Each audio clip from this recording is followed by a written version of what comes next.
The arrival of the banana. When fruit became foreign, in the waning light of a London morning in the 1880s, a group of dock workers huddled at the edge of the River Thames, their breath fogging in the chill air. Among the usual crates of tea, bales of cotton, and heavy barrels of sugar, a peculiar shipment had arrived. Nestled in straw and bound tightly in raffia were long yellow fruits with a curvature that made them seem like half smiles. Bananas had made their quiet entry into Britain. They were not yet commonplace. In fact, for many Victorians, these fruits were alien things, exotic, tropical, and vaguely improper. Sold in brown paper wrappers to preserve their modesty and prevent them from bruising, bananas were not sliced into morning cereal, nor were they found in packed lunches. They were purchased one at a time, wrapped like a letter from abroad, and consumed with a sense of occasion. The journey from Central and South America to British ports was neither short nor simple. Bananas ripened quickly and wrought with enthusiasm, requiring an entire rethinking of the shipping process. Before refrigerated cargo holds became available, fruit had to be picked unripe, packed in dry straw or shredded paper, and loaded onto fast steamships. The first large-scale shipments from Jamaica and the Canary Islands represented not just a novelty but a logistical challenge. For every banana that arrived intact, several perished along the way. Behind this fruit's arrival lay a web of colonial trade, economic speculation, and technological improvisation. It wasn't the British who first imagined bananas on English breakfast tables, but American entrepreneurs like Minor Keith and Lorenzo Baker. These men, hardly remembered now, built the banana empire through railroads, land grants, and labor exploitation. In their wake came companies like the Boston Fruit Company, and eventually United Fruit, whose presence in Central America left behind a legacy far weightier than a shipment of fruit. In London, however, the banana's arrival was quietly transformative. It was sold at street stalls, increasingly common in working-class areas, but also in the marble-fronted grocers of the West End. Its popularity grew not because it was cheap, at first it was not, but because it was novel. It offered a literal taste of empire, something that could not be grown in the damp allotments of Kent or Devon. The banana became an edible symbol of British reach and tropical control, though few consumers ever considered who had planted it, or picked it. For children in industrial towns, the banana was a miracle. Sweet, soft, and unlike any domestic fruit, it became the first fruit some ever tasted. Victorian children, more accustomed to apples gone mealy in storage or the rough skin of winter pears, found in the banana a foreign softness that required neither knife nor teeth. The very act of peeling it, this quiet unraveling of a protective layer, felt ceremonial. It's worth noting that the bananas of the 19th century were not exactly the bananas we know today. The variety most often shipped then was the Gros Michel, larger and sweeter than today's Cavendish. The Gros Michel had a thick skin, which made it sturdier for shipping, but its cultivation depended on vast monocultures, single-crop plantations, that were fragile ecosystems, vulnerable to the diseases that would eventually decimate them. But the Victorians did not know this. To them, the banana was merely a delightfully foreign object. Illustrations of the time depict it as a luxurious garnish at high society functions or a comical curiosity in children's books. Recipes began to circulate among the wealthy for banana trifles and banana custards, though most cooks were baffled about what to do with the fruit. It was neither native nor traditional, and it lacked the cultural scaffolding that apples or berries had long enjoyed. Grocers played an important role in the banana's acclimatization. In the days before self-service shopping, grocers selected produce for their customers, wrapping each banana with care, warning against storing them too close to other fruit, lest they ripen too quickly. There was a learning curve. Many people left bananas to ripen on windowsills, only to find them blackened by the cold or consumed by flies. But gradually, knowledge spread. Word of mouth, household guides, and even early cookbooks began to incorporate advice about these foreign fruits. The banana's rise also coincided with shifting views on nutrition and children's diets. Victorian doctors, increasingly preoccupied with rickets and other signs of urban malnourishment, began to recommend bananas for their easy digestibility and mild flavor. Philanthropic reformers and school lunch organizers included them in model meals for the poor, positioning the banana as both a luxury and a health food. Its status straddled strange lines. A single banana could be a delicacy on a West End dessert tray or a humble treat in a child's school satchel. It became, in short, both democratic and exotic. The working class loved it for its sweetness and low cost, eventually made affordable by bulk imports, while the upper class admired its novelty and colonial symbolism. But not everyone welcomed the banana's ascent. Critics feared it would displace British apples or strawberries. In agricultural journals, debates arose over how foreign fruit might erode national pride or dietary tradition. Others worried about the increasing dependence on imports for basics nutrition, an early echo of food security debates that persist even now. And then, of course, there were the wrappers. Victorian modesty extended even to fruit. It was considered unseemly to carry or consume a banana openly, as its shape and act of peeling were regarded by some as vaguely suggestive. The brown paper wrapping became a sort of moral buffer, shielding both the banana and the consumer from public indecency. This practice slowly faded as the fruit grew familiar, but for years, bananas were unwrapped in private and consumed discreetly, as if they were both pleasure and secret. One can imagine a street scene, a newsboy in a flat cap biting into his banana behind a pillar box, a middle-class matron delicately peeling hers in a drawing room, a grocer proudly displaying a bunch behind glass, warning customers not to touch.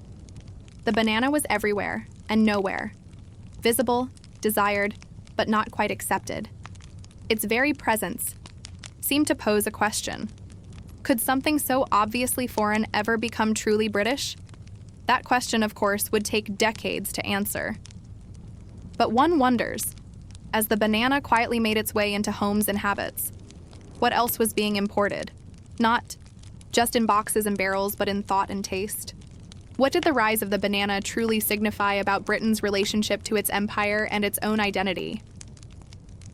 In the machinery-clad underbelly of late 19th century imperial trade, few commodities embodied the marriage of ambition, exploitation, and ingenuity quite like the banana. It was a soft, perishable, subtropical fruit, hardly the kind of durable cargo one might expect to shape global shipping routes, labor structures, and corporate empires. But it did. By the 1890s, bananas were no longer just curiosities wrapped in brown paper in Britain's corner shops. They had become objects of logistics.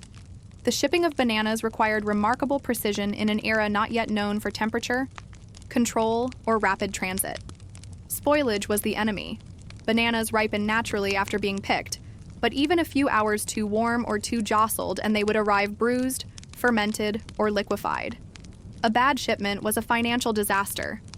A successful one was a minor miracle. Enter the banana men. These were not the grocers or consumers, but rather a transnational network of entrepreneurs, plantation overseers, shipping agents, and company men, many of whom had started as adventurers or small-time traders. Men like Lorenzo Dow Baker, who in 1870 captained a schooner from Jamaica to Boston with a small load of bananas and discovered that he could sell them at a 1,000% markup. Or Minor Cooper Keith, a railroad builder whose accidental involvement in banana cultivation while constructing lines in Costa Rica led to one of the largest fruit monopolies in history. Together, Baker and Keith helped form what would become the Boston Fruit Company, later merging with other ventures to create United Fruit Company, a name now remembered more for its corporate overreach than for its produce. But in the 1890s, it was still a bold experiment. The company built not just plantations, but entire shipping lines, refrigeration systems, and port infrastructure. The banana required its own empire, and so it got one. The ships themselves became legendary. Known as banana boats, these steamers were swift and sleek, equipped with advanced ventilation, and later refrigerated holds. Designed to make the journey from the Caribbean to ports in New Orleans, Liverpool, or Bristol in a matter of days, they ran with military precision. Often painted white to reflect heat, they were cleaned obsessively, because even the smallest delay due to spoilage could cost thousands. The labor that supplied the bananas, however, was far from clean. Plantations in Honduras, Guatemala, and Jamaica ran on the backs of underpaid and overworked laborers, many of whom were black or indigenous. They cleared jungle, planted monocultures, and endured tropical diseases with little medical care. Pay was low, hours long, and conditions harsh. Many lived in company-owned housing, bought goods from company-owned stores, and were subject to company rules enforced with colonial-style discipline.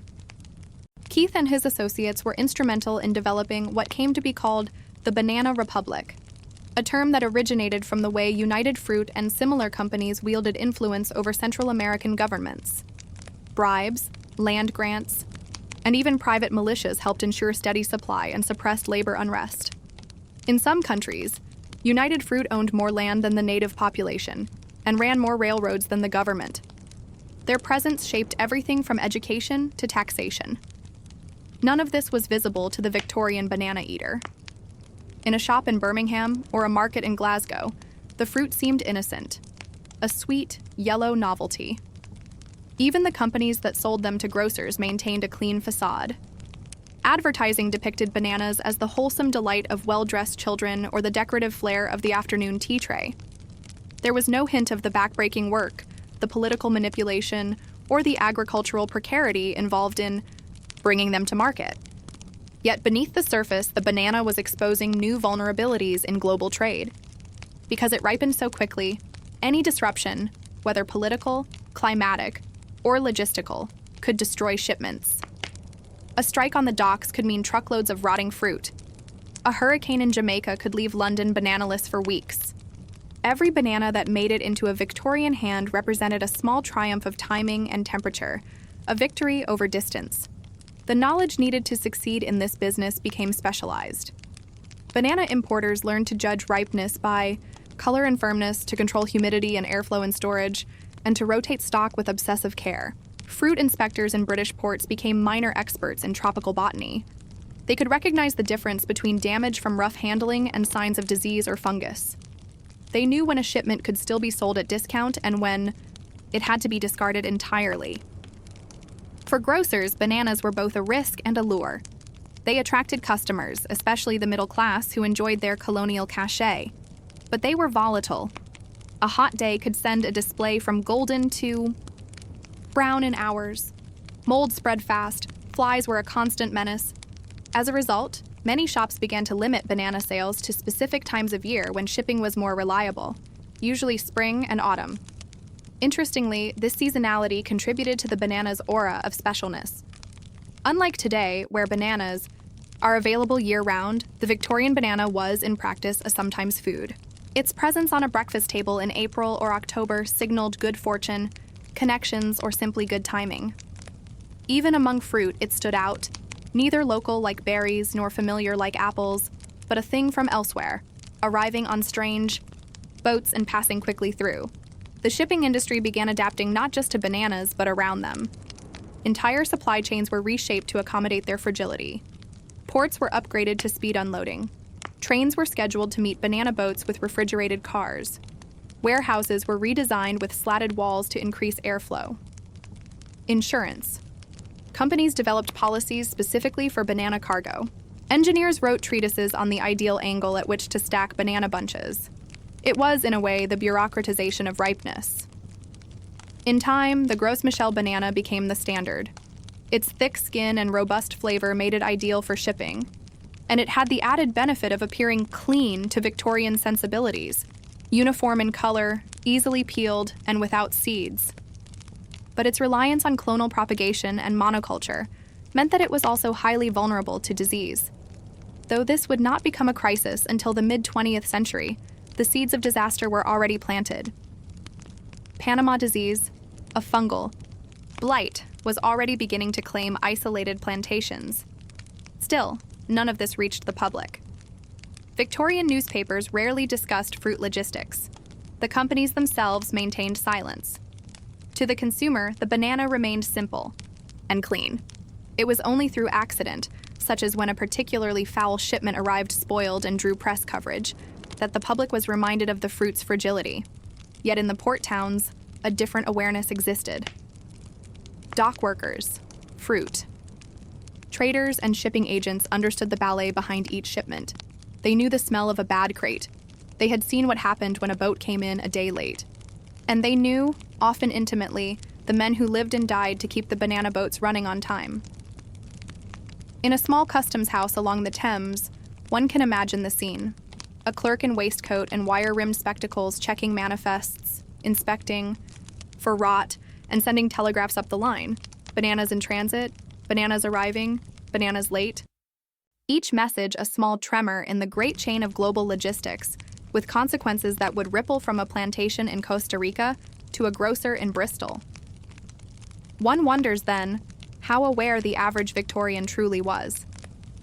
Did they know, as they peeled a banana, that its life had been measured in hours, that its survival had depended on weather, steam pressure, and the judgment of unseen hands? Did they ever consider the lives behind the fruit, the men who built railroads through jungles, the women who packed bunches in stifling sheds, the sailors who raced time and tide? Or did the banana remain, as so many fruits do, a miracle stripped of its history? By the early 20th century, the banana had completed its transformation from rare tropical curiosity to an accepted, if still somewhat elite, part of the Victorian and Edwardian fruit bowl. It had entered cookbooks, dining room etiquette, nursery, rhymes, and grocery shop posters. One might peel a banana at breakfast beside a boiled egg, serve slices on toast with a sugar glaze, or mash it for a convalescent's light supper. By 1910, even modest households in Manchester, Hull, or Aberdeen could sometimes afford to place one in a fruit dish during the right season. But the story of the banana did not level off into quiet domesticity. Instead, the fruit, and the empires behind it, continued to stretch, to overreach, and eventually to fracture. The banana had become, paradoxically, too successful. Its supply chains had grown so vast, its profits so central to companies like United Fruit, that the pressures of consistency, expansion, and yield began to expose deep structural weaknesses. In the tropics, monoculture was pushing plantations to the brink. The Gros Michel variety, the standard bearer of the banana trade, was propagated without genetic variation. Each plant was essentially a clone of the next. This made shipping easy and market consistency possible, but it also meant the entire crop was vulnerable to the same pathogens. A single disease could, and eventually would, sweep through thousands of hectares unchecked. Panama disease, a soil-borne fungal infection first identified in the 1890s, began spreading in earnest in the early 20th century. It rotted the banana from the roots, leaving leaves yellowed and fruitless. Chemical treatments proved ineffective. Fields were abandoned. Entire regions in Jamaica, Honduras, and Suriname were rendered useless for banana cultivation. Companies tried to leapfrog the problem, clearing new land deeper in the jungle or in new countries altogether, but the fungus followed. The very globality that had once been the banana's advantage had become its curse. Even as disease undermined plantations, resistance grew elsewhere, among workers, governments, and publics who began to question the power of foreign fruit companies. In countries like Guatemala and Honduras, United Fruit's influence was so total that they were often referred to mockingly and bitterly as El Pulpo, the octopus, whose tentacles extended into railroads, telegraphs, shipping ports, and ministries. Labor unrest followed. Plantation workers organized. Some strikes were crushed with violence, others were negotiated, often after much public outcry. The banana empire depended on invisibility, on the assumption that the consumer would never think too deeply about how the fruit arrived. But by the 1920s and 30s, that veil was thinning. In Britain, the image of the banana shifted again. During the First World War, bananas disappeared from shelves entirely. Shipping priorities turned to munitions, food staples, and military needs. Luxuries like bananas, oranges, and pineapples were considered expendable. For the first time in a generation, British consumers went without. The return of the banana in the post-war years, then, was something like a homecoming. But it was also different. The fruit was no longer novel, but nostalgic. For children born during the war, the banana was a myth passed down from parents who remembered its sweetness. Many in Britain did not taste a banana again until the 1920s. Then came World War II, and once again, the banana vanished. From 1940 to 1945, the fruit was effectively banned in Britain due to wartime restrictions. U-boats sank supply ships. Imported fruit was a luxury the empire could not afford. In one sense, this absence brought more attention to the banana than its presence ever had. Newspapers published longing letters about them. Children born during the Blitz sometimes saw their first banana only in 1946 or later. In one now famous anecdote, a British child who had never seen a banana before attempted to eat one whole, skin and all. The post-war reintroduction of the banana became a small symbol of renewal. In 1946, Minister of Food John Strachey made a public show of receiving the first shipment of bananas to arrive after the war. Posters proclaimed, "The bananas are back." Children queued in lines. Distribution was limited. Some families received only a single banana per household. For many, the first post-war bite of the soft yellow fruit brought tears. And yet, even as the banana was welcomed back into British homes, the trade itself had grown even more complicated. The once mighty Gros Michel was fading. Panama disease had rendered it nearly extinct in commercial viability. It was replaced reluctantly by a variety called Cavendish, a smaller, blander banana that could resist the fungus. For modern consumers, this is the banana we know today, but the Cavendish came at a cost. It was more fragile in shipping, more sensitive to cold, and less favored in taste. To compensate, importers began relying more heavily on chemicals, refrigeration, and timing algorithms. The logistics grew even more intricate. Grocers required tighter control over deliveries. Bananas, once stacked in markets by sight and smell, were now measured by charts, temperature gauges, and ripening schedules. The romance, if there had ever been one, was gone. Meanwhile, in the former banana republics, resentment simmered. United. Fruit's grip was challenged in Guatemala, where a reformist government in the early 1950s attempted to redistribute unused land. In response, the company lobbied the U.S. government, portraying the reform as communist encroachment. The resulting CIA-backed coup in 1954 toppled the elected president and installed a regime favorable to U.S. business interests. The banana, once again, left a bitter aftertaste. In Britain, few connected these global tremors to the fruit in their kitchens. But the banana had become a quiet mirror of the modern world, a reflection of everything from colonialism to refrigeration, from advertising to agricultural collapse. It had revealed how the ordinary could become extraordinary simply by moving across oceans. One need only consider the number of human hands involved in delivering a banana from tree to table: the plantation worker who sliced it from the stalk, the packer who sorted it into crates, the dock worker who loaded it onto a refrigerated boat, the sailor who watched its ripeness during the voyage, the inspector who cleared it at customs, the trucker who delivered it inland, the grocer who displayed it behind a rain-dampened window pane, and then you in your kitchen peel it open without a thought. There is perhaps no more fitting symbol for the complexity of modern commerce than this fruit. It is soft, but logistically hard. It bruises easily, but generates billions. It thrives in heat, but must travel cold. It appears simple, but is deeply fraught. The banana is no longer exotic in the modern world, but its journey remains, quietly, stubbornly, remarkable. So the next time you pass by a banana in your supermarket, consider the unlikely history curled within its peel. Think of the Victorian child lifting it delicately from its wrapper, the clerk who marked its arrival in the shipping ledger, the laborer who cleared jungle to plant the stalk, the ship that raced the tides to bring it ashore, and then ask, if even a banana can change the shape of empires, what else do we overlook? Story 2. The Great Victorian Dust Wars, a history of cleaning, class, and coal. You wake in a London townhouse in the year 1855. The air is heavy with coal smoke from the chimneys that crowd the skyline, and a gray film has settled on the windowsill. Outside, drays rattle past over cobbled streets. Inside, a maid has already begun her day, rising before dawn to begin the slow, repetitive, and thankless task of cleaning soot from every available surface. This was not an unusual scene. It was, in fact, the daily reality for thousands, tens of thousands, across Britain during the 19th century. To understand the Victorian obsession with cleanliness, one must begin with the coal. Coal was the black heart of the Industrial Revolution. It powered factories, trains, and steamships. It heated homes and cooked meals. It made cities thrive, and it made them filthy. Every fire in every hearth released a plume of soot, rising into the air and eventually settling inside the very rooms it was meant to warm. In the age before sealed windows, electric fans, or even central heating, soot was inescapable. Soot crept into everything. It clung to velvet curtains, wedged into the grooves of carved woodwork, and discolored freshly washed linen.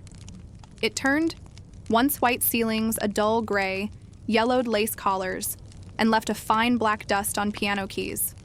To live in a Victorian city was to live in a state of perpetual dirtiness, and thus, perpetual cleaning. This is where the dust wars began, not as a metaphor, but as an exhausting daily reality. Victorian cleaning was both intensive and intimate. Every morning, servants, or in humbler homes, the housewives themselves, engaged in what was effectively a choreographed battle against dust and soot. Hearths had to be cleared and reset. Rugs were beaten, often by hanging them over iron railings and pounding them with wicker bats. Furniture was wiped with damp cloths. Coal grates were scrubbed, often with stiff brushes and a mixture of vinegar and water, or even sand and soap. Floors were swept with brooms or polished with beeswax. Windows, when they could be cleaned at all, required careful balancing on ladders and the use of long-handled cloths, soaked in water and ammonia. It was not just about appearance. There was a strong moral component to cleanliness in the 19th century. A clean home was a sign of virtue, self-discipline, and domestic respectability.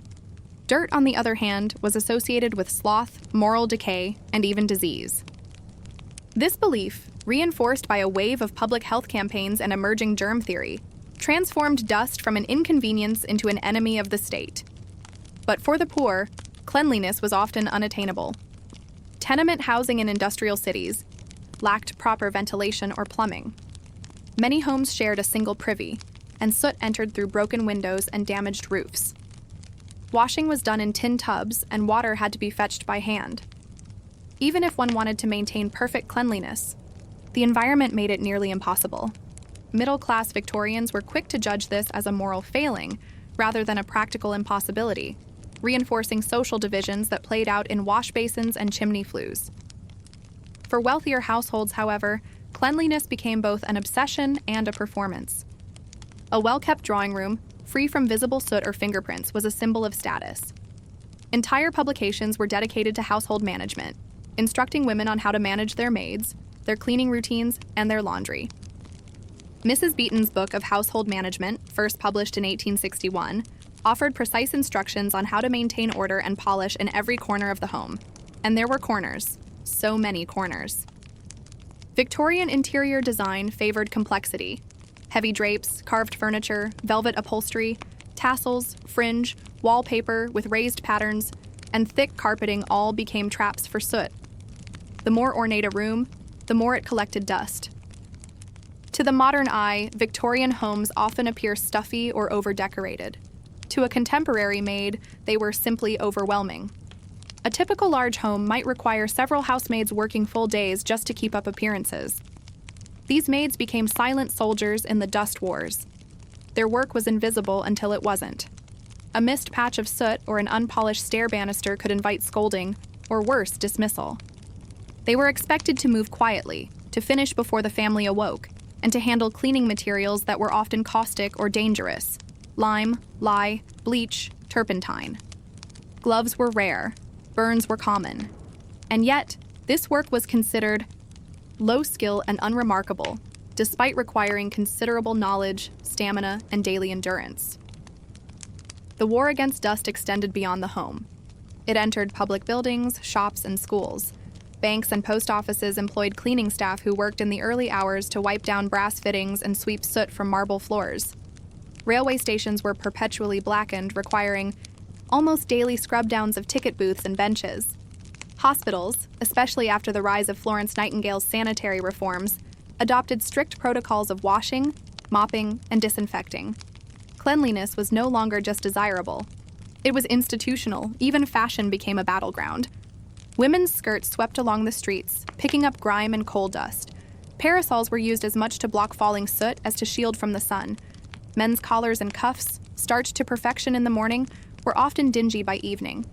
Laundresses, often independent women working from home, developed complex processes for boiling, soaking, and starching garments to a pristine finish. Soap production boomed. Starch and bluing agents became common household purchases. The work was relentless, and it never quite ended. Advertising and commerce fed into this cycle. Cleaning products became big business. Polishes, powders, soaps, and brushes were marketed in newspapers and magazines, promising easy solutions to dust and soot. Some were mildly effective. Others were little more than chalk and perfume. But the appeal was strong. The dream of a home untouched by coal, untouched by class, untouched by dirt. It was a fantasy, but one that sold well. Over time, the war on dust took a psychological toll. There emerged a kind of compulsive cleaning mindset in some households, particularly among middle-class women, whose identities were often closely tied to the appearance of their homes. Letters and diaries from the period speak of exhaustion, worry and quiet desperation, the sense that no matter how much one scrubbed, the soot would always return. And it did. Each evening, as fires were lit and coal began to burn anew, a fine gray layer drifted invisibly through the air. It settled on mantels, on chair arms, on potted ferns, on glass panes. It was, in a way, the price of progress. Industrial. Britain was advancing rapidly, building railways, lighting gas lamps, spinning factory looms, but it paid for that advancement in dust. The soot was a constant reminder. Comfort and filth, advancement and grime were partners. The Victorians never quite solved this problem. They built systems to manage it. Maids, laundry days, cleaning regimens, but the soot kept coming. It entered lungs as well as living rooms. Respiratory illnesses were common, especially among the poor and those who worked in coal-adjacent trades. Even as germ theory advanced and indoor hygiene improved, the air itself remained largely unchecked. Cleanliness could be achieved indoors, but only temporarily and only at great cost. And so the dust wars raged, quietly, daily, persistently. In every polished banister and scrubbed hearth, in every pail of gray water dumped into a yard drain, there was evidence of a society straining to keep filth at bay. Not to conquer it entirely, few believed that possible, but to keep it from Sia, becoming too visible. Because visibility in Victorian society was everything, but one wonders, did the endless scrubbing and polishing truly signify moral virtue and order? Or was it perhaps an elaborate ritual of denial, a way to distract from the fact that the dirt wasn't just in the streets, but built into the very foundation of modern life? If the first phase of the Victorian dust wars was domestic, the silent toil of maids and housewives with their hearth brushes and vinegar cloths, then the second was mechanical. As the 19th century progressed and industrialization deepened, its hold on daily life, the war on dirt shifted in character. What had been manual, repetitive, and rooted in tradition now found itself reimagined by engineers, inventors, and early entrepreneurs of hygiene. Cleanliness, once the realm of the scullery and the laundry tub, was becoming a business and a science. By the 1870s, the infrastructure of British cities was visibly changing. Public health reform, driven by horrifying reports of overcrowding, cholera outbreaks, and the thick soot that blanketed urban areas led to a new kind of civic responsibility, the sanitation movement. This movement gave rise to a generation of reformers, some practical, some moralistic, who believed that a clean environment was essential not only for physical health but also for social order. Perhaps the most significant change was the rise of organized municipal street cleaning. Early in the century, cleaning streets was sporadic and rudimentary. Gutters filled with refuse, animal waste, and coal ash. Roads were rarely paved, and horses by the thousands left their biological traces behind them. Rain turned everything into black, sticky sludge. By mid-century, however, cities like London, Liverpool, and Manchester began experimenting with regularized street sweeping. Horse-drawn sweepers with bristle rollers patrolled early in the morning, leaving clean paths through soot-streaked thoroughfares. Workers armed with wide brooms followed behind, clearing corners and alleyways. The development of indoor plumbing and sewage systems further transformed the idea of what a clean environment could be. Following the Great Stink of 1858, when the River Thames reeked so badly that Parliament suspended its sessions, civil engineer Joseph Bazalgette was tasked with creating a vast underground sewage network. It was an ambitious, sprawling project, with over 1,100 miles of sewers constructed beneath the city. Though often remembered in terms of waste removal, Bazalgette's system was fundamentally a hygiene project. It enabled homes and public buildings to keep water and waste separate, and by extension, dust and disease. At the same time, industrial cleaning tools began to appear, not just for cities, but for homes and businesses. The late 19th century saw a proliferation of patented cleaning devices, particularly in Britain and the United States. Some of these devices were wildly impractical: hand-cranked carpet sweepers, bellows-powered dust collectors, and contraptions that attempted to trap soot from chimney flues before it entered the room.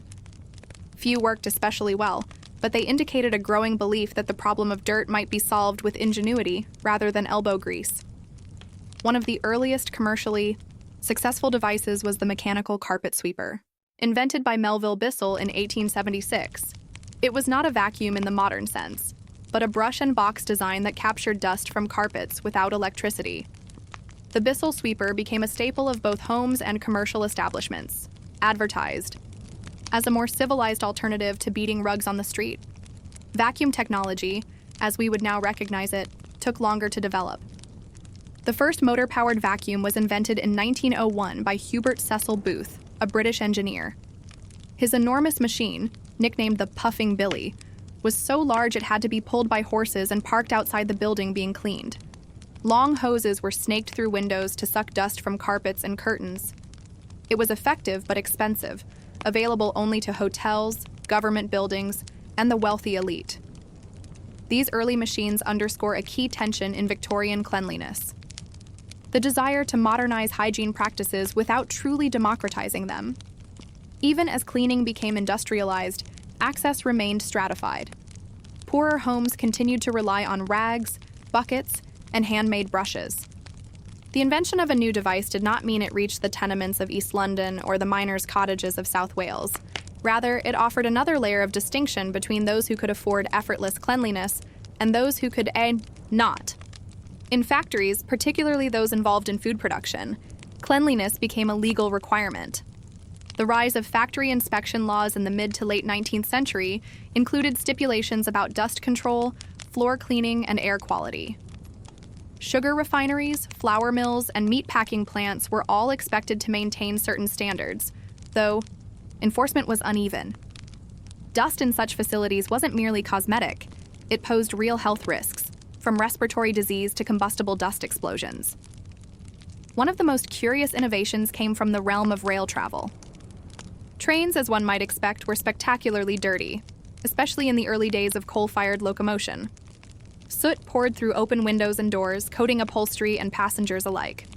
The Great Western Railway experimented with various cleaning methods, from compressed air hoses to chemical wipes for the velvet cushions in first-class carriages. Attendants were hired not only to check tickets, but also to brush passengers' coats before disembarkation. Hotels, too, embraced modern cleaning as part of their branding. The Langham Hotel in London, opened in 1865, boasted modern sanitation, an early air purification system, and steam-powered laundry services. Cleanliness was increasingly advertised not just as a benefit, but as a mark of luxury and modernity. Meanwhile, in middle-class homes, technological aspiration trickled down in the form of improved cleaning products. The rise of department stores such as Whiteley's and Harrods created new opportunities for housewives to buy branded soaps, scouring powders, and cloths. Advertising emphasized both efficiency and gentility. Products were pitched not just to ease physical labor, but to uphold social respectability. One ad for Hudson's soap, widely distributed in the 1880s, depicted a happy, pristine maid polishing a floor with a radiant smile, her mistress standing nearby in approval. It was an idealized scene. Few maids smiled while scrubbing floorboards, but it captured the ethos of the time. Cleanliness was not merely a necessity, it was a performance, a symbol, a kind of theater in which products played leading roles. Flip side to this mechanization of cleanliness was an emerging anxiety about artificiality.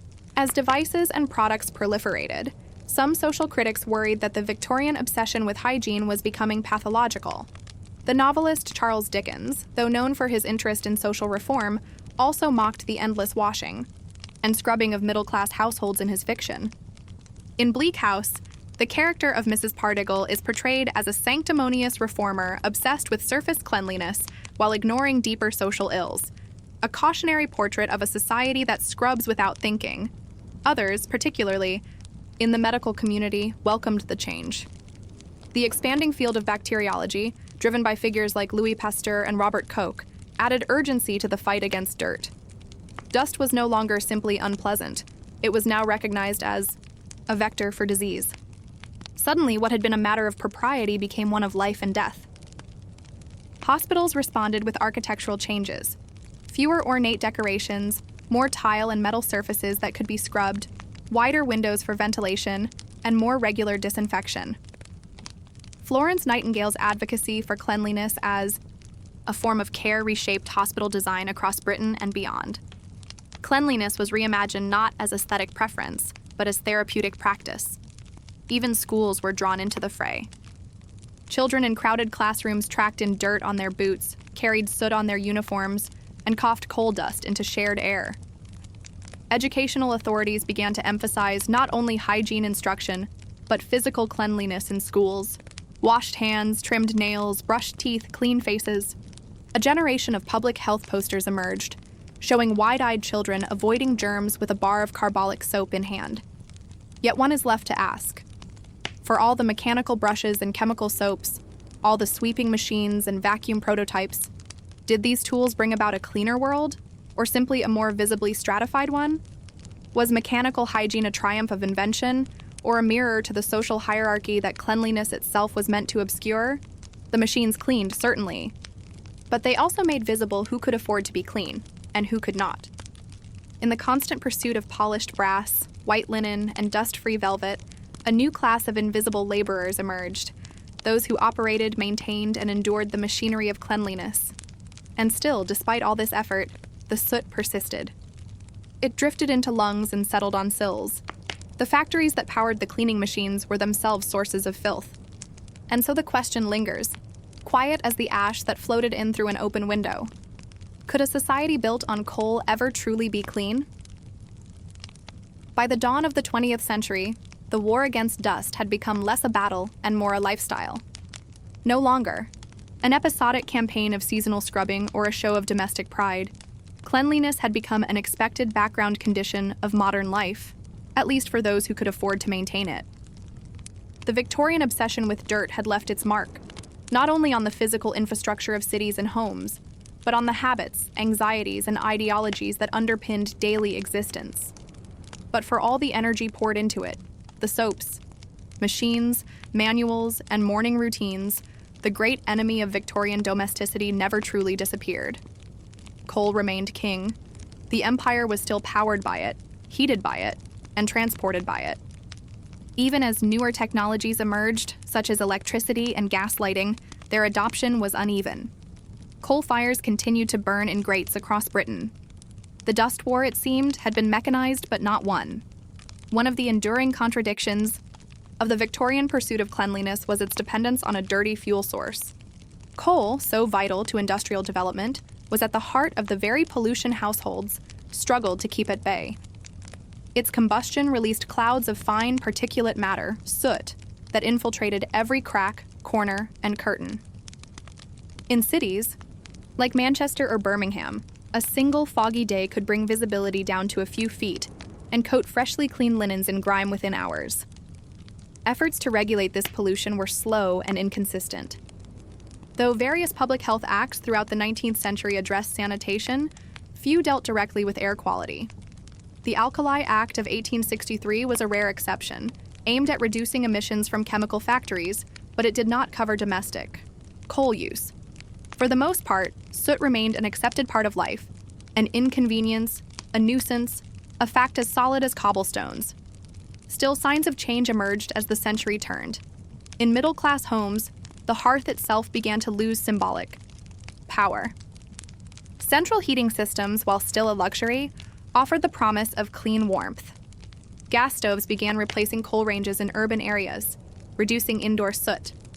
Window glass, once a fragile and expensive commodity, became more affordable and more widespread, allowing in light but not the same volume of dirt. The architectural shift toward fewer nooks and crannies, smooth walls, flush paneling, open floor plans, was not just aesthetic, it was hygienic. public transportation systems followed suit. The London Underground, which opened in 1863, had long struggled with soot and ventilation problems due to its steam engines. By the 1890s, experiments with electric traction began. The fully electric Central Line, which opened in 1900, offered a cleaner, quieter ride and was greeted with enthusiasm by commuters weary of grime. The air underground was still stuffy, but no longer thick with soot. Municipal services improved as well. Dustbins became more standardized. By the early 20th century, dustmen, a job title carried over from earlier ash collection, were part of regular city employment. Rubbish was collected not sporadically but predictably. Ash heaps, once towering mounds at the city's edge, were hauled away or repurposed for industrial use.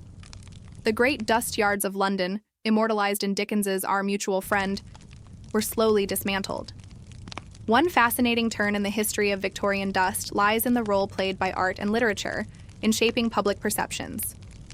The pre-Raphaelite painters, obsessed with surface detail and light, often depicted gleaming interiors, rich fabrics, polished wood, shining metal. These paintings became aspirational. Magazine illustrations, especially in publications like The Lady's Realm and the English Woman's Domestic Magazine, showed impossibly clean drawing rooms with light pouring in across spotless floors. Cleanliness was both a subject and a symbol of modern refinement. At the same time, literary criticism of the cleanliness cult grew louder. Authors like George Gissing and Thomas Hardy questioned whether society's fixation on outward purity masked inner decay. Gissing, in particular, portrayed the lower middle class's exhausting scramble for social respectability as an endless loop of polishing and self-denial. In his novel The Odd Women, he satirized the daily rituals of domestic hygiene as both oppressive and absurd. Still, these voices were in the minority. The dominant cultural narrative remained one of progress. Each new cleaning product, each new regulation or machine was celebrated as another step toward a cleaner, healthier society. The metaphor of dirt as moral failure was gradually replaced by a more scientific framing, dust as bacteria, disease, or pollution. But the social implications remained. Perhaps nowhere was this clearer than in the treatment of domestic servants. While the middle classes congratulated themselves on their clean homes, it was still overwhelmingly maids who did the cleaning. The Victorian era may have ended, but the labor structures it built persisted well into the 20th century. In 1901, the British census listed more women working as domestic servants than in any other profession. Their work, though increasingly mediated by machines, was no less physically demanding. Electric carpet sweepers and improved soaps made cleaning faster, but not lighter. Some began to resist. The rise of labor unions and the women's suffrage movement created space for new conversations about domestic work. Publications like the Domestic Workers' Gazette advocated for shorter hours, fair wages, and recognition of housework as skilled labor. By the 1920s, a slow exodus from domestic service had begun. As young women found other opportunities, factory work, office jobs, teaching, the ranks of domestic servants declined. For many households, this marked a dramatic shift. The dust wars had to be fought by the mistresses themselves. In parallel, science continued its quiet campaign. Public health initiatives moved into schools, offices, and factories.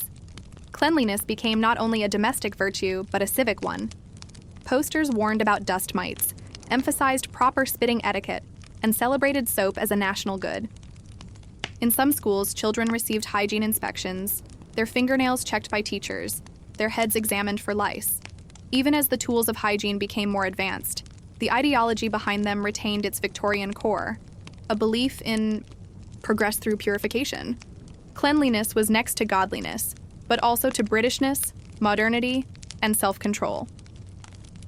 By the time of the Clean Air Act of 1956, passed in the wake of the Great London Smog of 1952, which killed an estimated 12,000 people, the Victorian model of cleanliness had run its course. The act banned coal burning in urban areas and ushered in a new era of environmental awareness.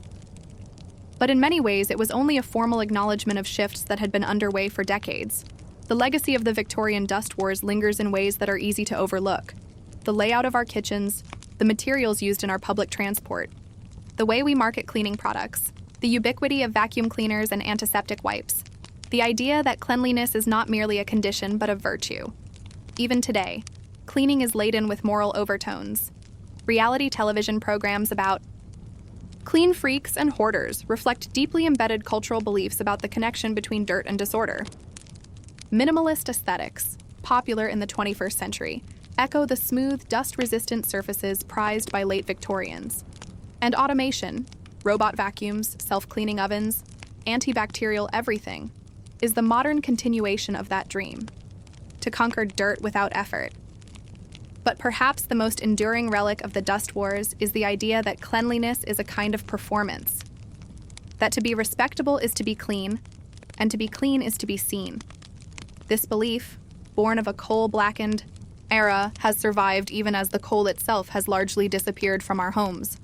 So the next time you vacuum your carpet or wipe down a shelf, remember, you are not simply removing dust. You are participating in a ritual more than 150 years in the making, a quiet echo of a time when soot ruled the air, and society responded, with soap, steam, and stubborn pride. And yet, with all our machines and modernity, can we truly say we are free from the tyranny of dirt? Or have we simply redefined it? Less visible now, perhaps, but just as persistent, clinging to the corners of our lives like the faint memory of coal smoke on winter air? Story 3. The Button Empire. How haberdashery held together the 19th century. There was a time when an entire corner of the global economy quietly hinged on buttons. Not iron ore, not wheat or gold or oil, but buttons. Small, seemingly insignificant discs of bone, shell, wood, or metal. Objects that seldom drew attention, often hidden under lapels or sewn into corset backs. And yet, across the 19th century, buttons connected far more than fabric. They stitched together entire systems of labor, fashion, trade, and empire. In the great machinery of the Victorian world, buttons were the rivets that held the whole thing fast. You might not think of buttons as the currency of an age, but to the merchants and seamstresses of 1800s Europe, they represented both literal and symbolic capital. Haberdashery, the trade of sewing notions like thread, pins, needles, ribbons, and buttons, was not merely a quaint feature of shop fronts.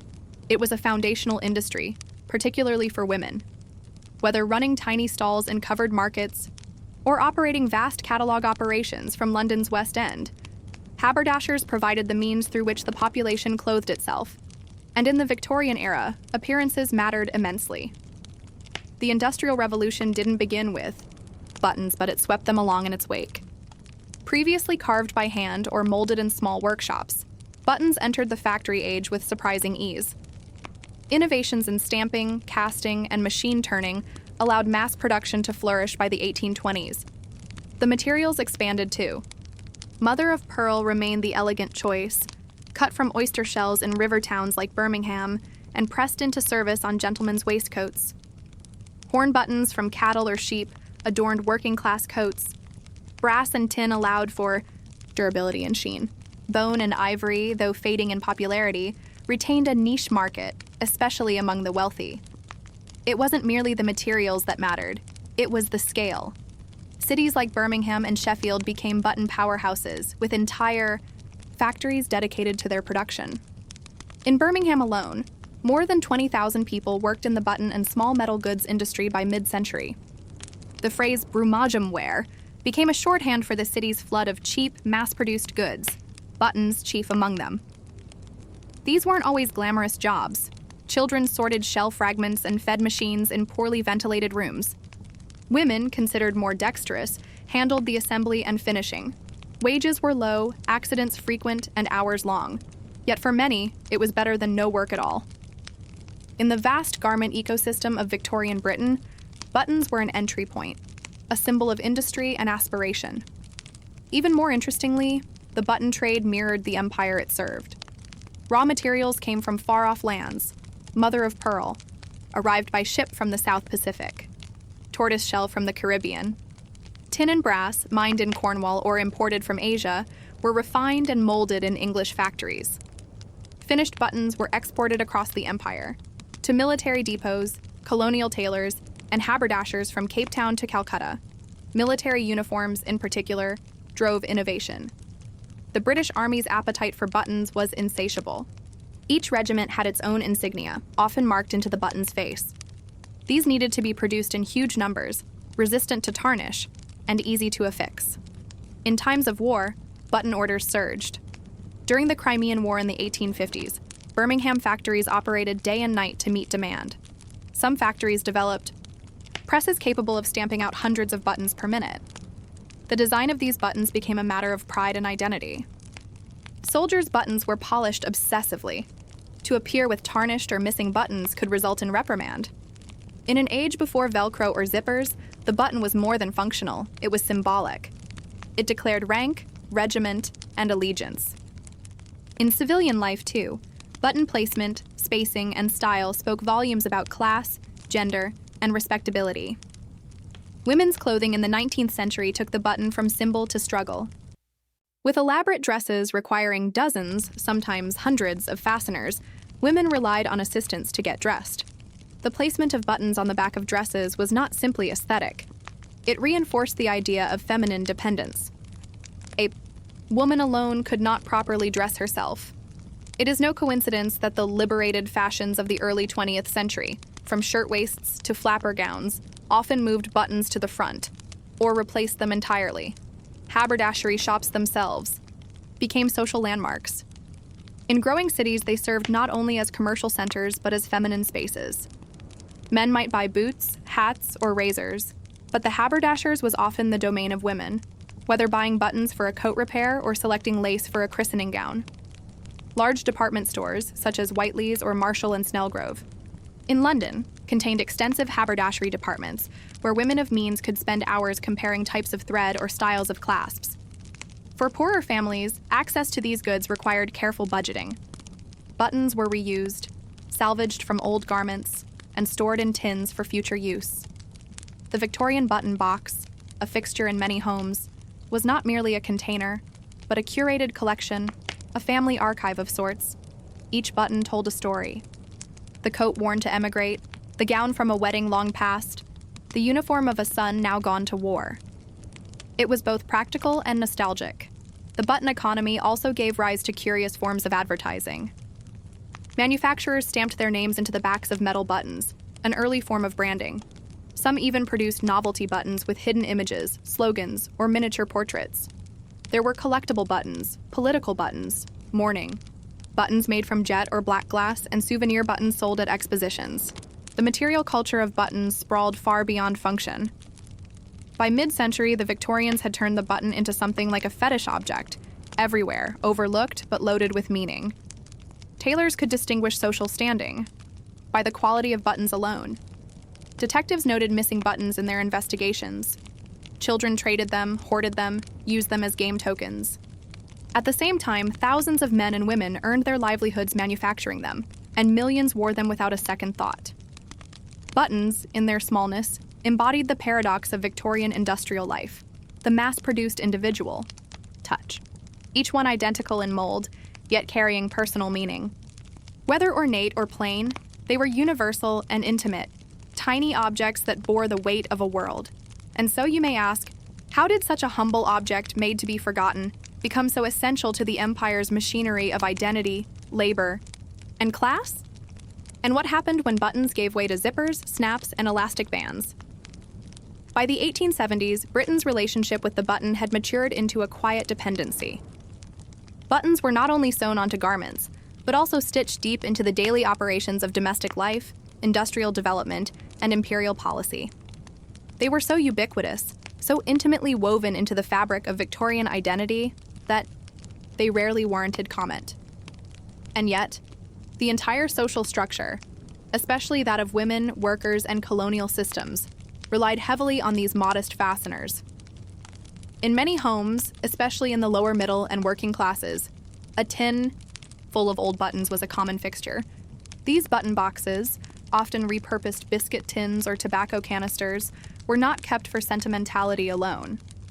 In an age when waste was frowned upon and clothing often lasted years beyond its fashionable life, buttons were routinely salvaged before an old shirt or frock was cut down for rags. In households where children grew quickly and seamstresses were usually mothers or daughters, Having a varied assortment of buttons at hand was not quaint. It was survival. Children were taught to sort and thread buttons by size or material. Some helped match spares to old coats. Others learned to count by handling them. For many young girls, the button box served as an early sewing kit and a quiet initiation into the routines of household labor. The significance of this education went far beyond household management. In a society where women's value was closely tied to their ability to manage a home, the humble button represented a girl's emerging worth. The rise of mass-produced clothing in the mid to late 19th century brought new dynamics to this domestic economy. Ready-to-wear garments, stitched together in London workshops or imported from the continent, offered consistency in style and fit, but buttons remained a point of personal customization. In many catalog-purchased dresses or suits, buttons arrived unattached, allowing the wearer to choose from their personal stash or purchase finer ones locally. Haberdashers flourished, especially in urban areas, where competition drove down prices and increased variety. The growing importance of uniformity in garments, particularly in uniforms themselves, pushed manufacturers toward ever greater standardization. This was most apparent in the British military, where buttons signified more than utility. They defined rank, regiment, and the imperial reach of the crown. Each regiment had a unique design, embossed in brass or gilt, bearing numbers, crests, or initials. These buttons were issued in bulk, catalogued meticulously by quartermasters, and cleaned compulsively by soldiers. A missing button could be a disciplinary issue. Soldiers devised ingenious methods of polishing them. Some used chalk or vinegar. Others heated them over candles to bring out their shine. This attention to detail was no idle compulsion. A gleaming uniform was a sign of discipline and order, a crucial signal in a military culture that valued obedience above all. On battlefields, buttons were sometimes all that remained. Archaeologists have uncovered countless military buttons at sites across the empire, from the Crimean Peninsula to India, South Africa to Canada. These small objects, stamped with regimental marks, often provide the only confirmation of a unit's presence. They are tiny relics of campaigns long buried in the dust of empire. In peacetime, buttons traveled in different but equally curious ways. Missionaries often brought buttons as gifts or trade items to foreign communities.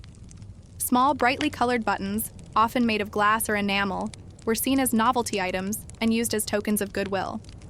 In West Africa, buttons were traded for goods stitched into ceremonial garments or worn as jewelry. In some parts of the Pacific, they were sewn into traditional attire, mingling imperial industry with local expression. Buttons even entered diplomatic life.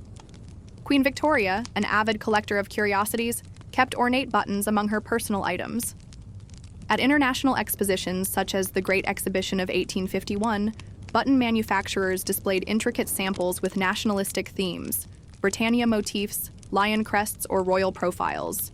Visitors from across Europe and the colonies marveled at these displays, often leaving with souvenir buttons engraved with the exhibition's date and emblem. As these commercial and imperial systems expanded, so too did the labor supporting them. In Birmingham, the button industry became a point of civic pride and concern. By the 1880s, reformers began to draw attention to the poor conditions of factory workers, especially women and children.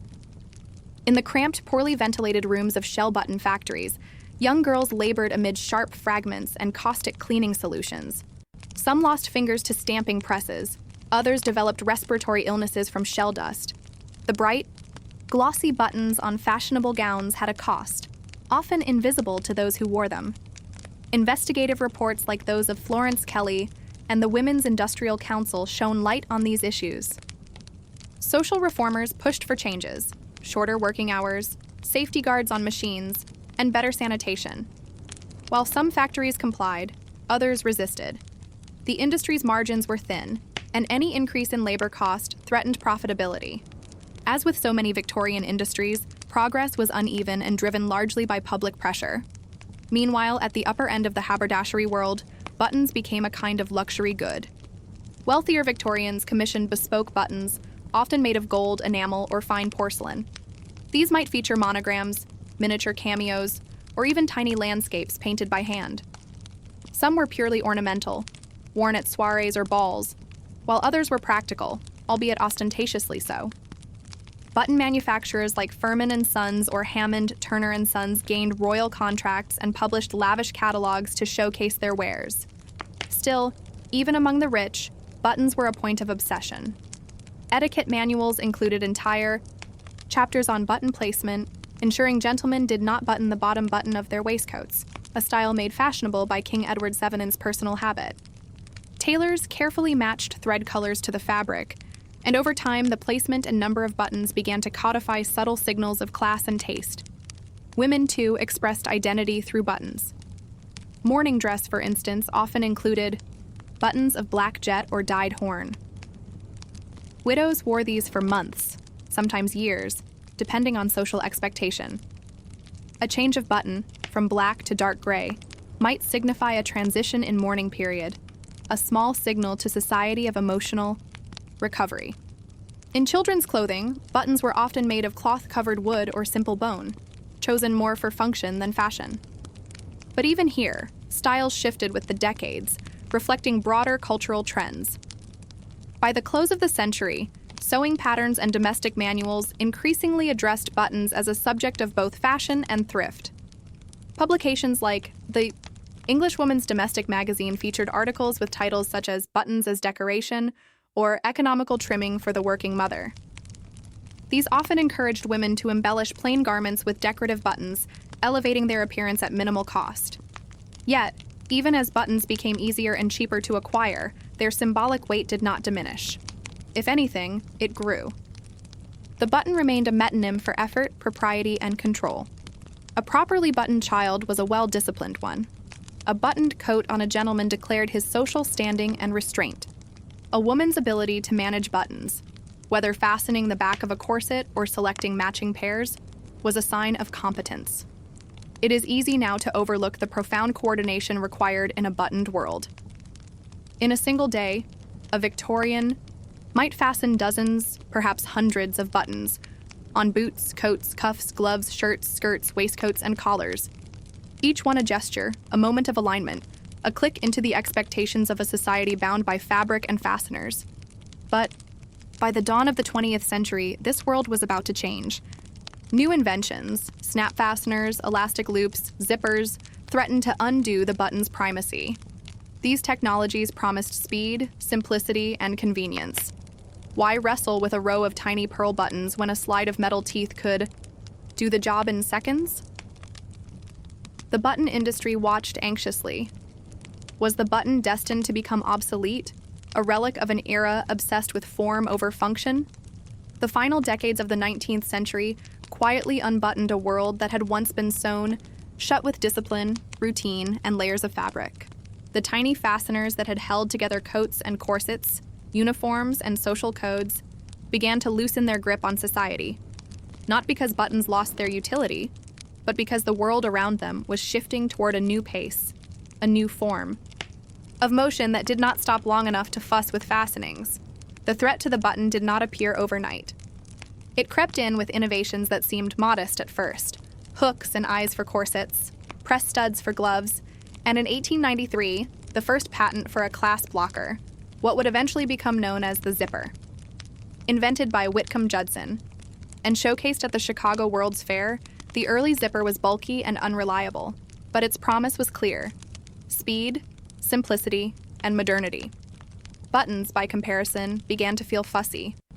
Where once they had denoted care and attention, now they suggested inefficiency. The changing role of women in society, particularly the rise of working women and suffragists, helped accelerate this perception. Why spend 15 minutes fastening dozens of tiny buttons down the back of a high-necked dress when one could instead pull on a shirt-waist blouse with just a few snap fasteners? Fashion began to favor mobility over embellishment. The social signals encoded in buttons also began to fray. As more clothing was produced ready to wear, the ability to customize garments with one's own selection of buttons declined. Uniforms, too, grew simpler. Military buttons remained significant symbols, but even these began to standardize further, with many regiments consolidating or adopting plainer styles as imperial budgets tightened in the early 20th century. In domestic spaces, the button box endured, but its contents slowly became relics. Tins still clattered in drawers, but their use shifted from practical utility to nostalgic charm. Children played with the buttons more often than they were used. Mothers and grandmothers told stories of the coats and gowns from which the buttons had come, clothing from another age, worn when people dressed for dinner and polished their boots daily. Yet the button did not disappear. In fact, it survived precisely because it had embedded itself so deeply in both industrial systems and cultural imagination. While its centrality declined, it adapted. The shirt button remained essential, particularly in menswear. Men's tailoring, being slower to change than women's fashion, retained the button as both function and symbol. The white button-down shirt, with its rigid collar and pearl buttons, became a staple of the modern bureaucratic class. Whether in government offices or insurance firms, men continued to wear their buttons like silent badges of professionalism. In women's clothing, buttons took on new roles. Rather than being functional, they often became decorative. Faux buttons were sewn onto the fronts of dresses with hidden zippers in the back. Jackets featured rows of non-functional buttons that mimicked military regalia or historical fashion, but served no fastening purpose. This shift marked a new era, one in which the button no longer held clothes together but held together the idea of tradition. In manufacturing, buttons found their stronghold in the global garment trade.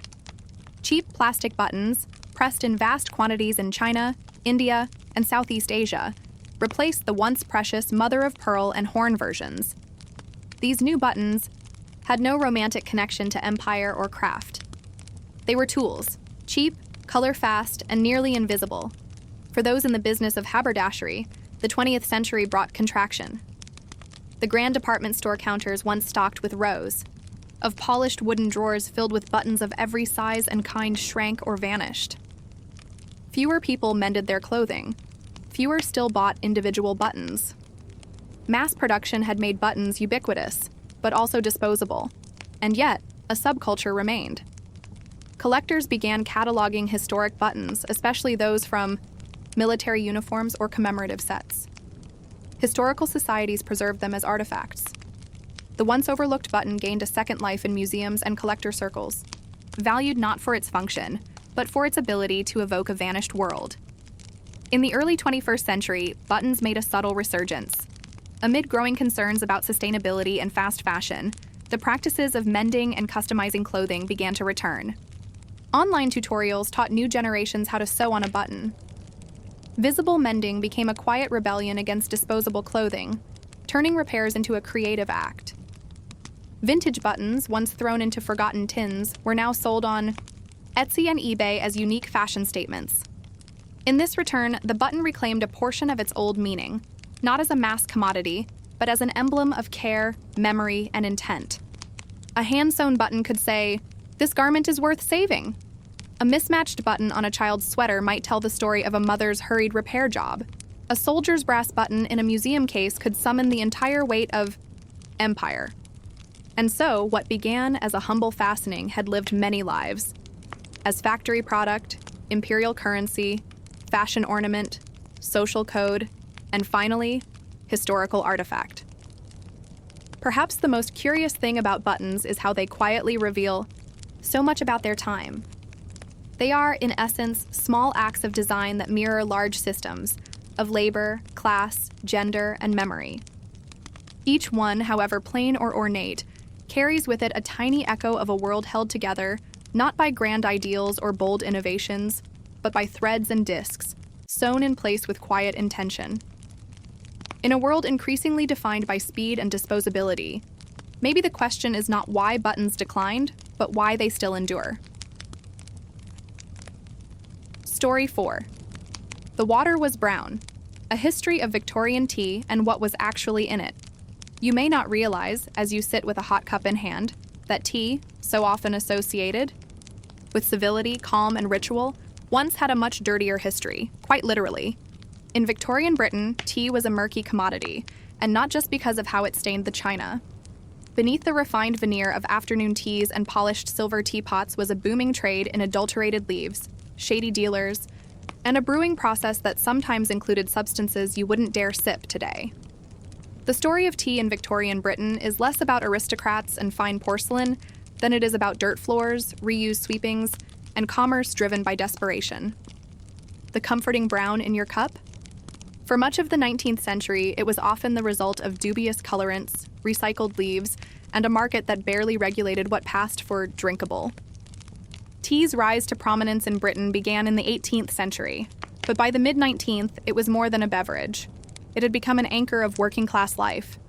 In tepid boarding houses and dark factory dormitories, tea offered a cheap and energizing break from monotony.